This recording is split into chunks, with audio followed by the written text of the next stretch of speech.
नमस्कार, मैं डॉक्टर श्वेतलता सहायक प्राध्यापिका हिंदी विभाग मॉडर्न महिला कॉलेज खरसावां। आज मैं ये स्नातक हिंदी प्रतिष्ठा सेमेस्टर 3 कोर 5 में छायावाद एवं प्रगति काव्य के अंतर्गत सूर्यकांत त्रिपाठी निराला की कविता तोड़ती पत्थर का व्याख्या लेकर उपस्थित हुई हूँ। निराला की कविता है, वह तोड़ती पत्थर, देखा मैंने उसे इलाहाबाद के पथ पर, वह तोड़ती पत्थर।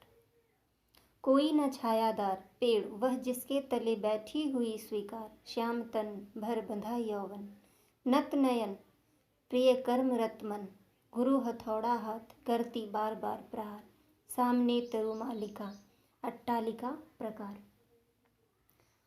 निराला इन पंक्तियों के माध्यम से कह रहे हैं कि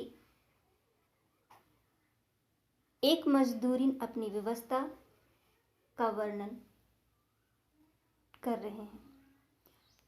वे कह रहे हैं कि मैंने उसे इलाहाबाद की सड़क के किनारे पत्थर तोड़ते हुए देखा। वह जिस पेड़ के नीचे बैठी पत्थर तोड़ रही थी, वह वृक्ष भी छायादार नहीं था। वह युवती श्यामली थी, पर उसका यौवन भरा पूरा है।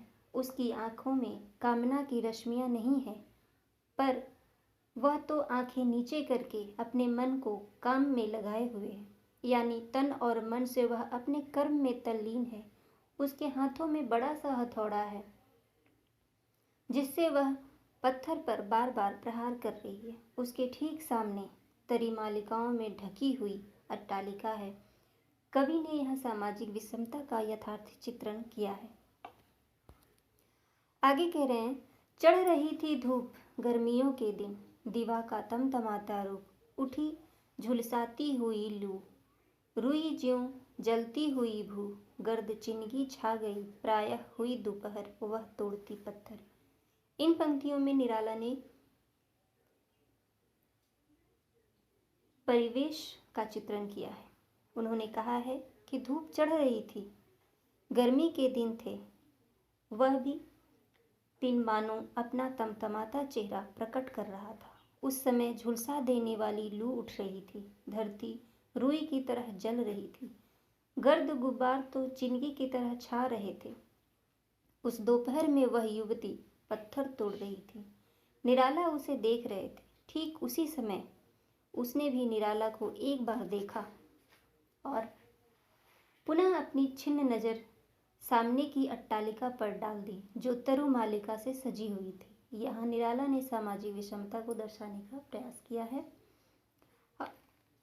हमारे समाज की यह विषमता है, जहाँ एक ओर गरीब मजदूरिन विवश है, वहीं दूसरी ओर तरुमालिका से सजा महल खड़ा है। आगे लिखते हैं,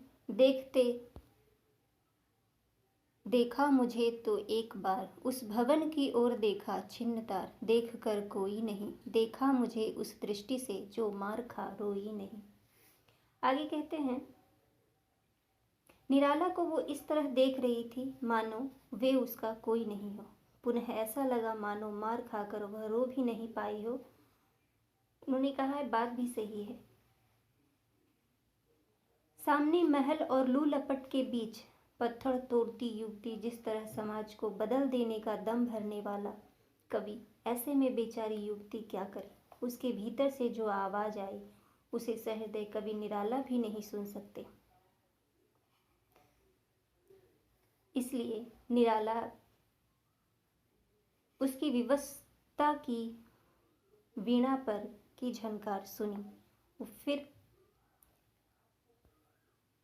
कहते हैं, सजा सहज सितार, सुनी मैंने वह नहीं जो थी सुनी झंकार, एक क्षण के बाद वह कांपी सुघर, ढुलक माथे से गिरे सीकर, लीन होते कर्म में फिर ज्यों कहा मैं तोड़ती पत्थर।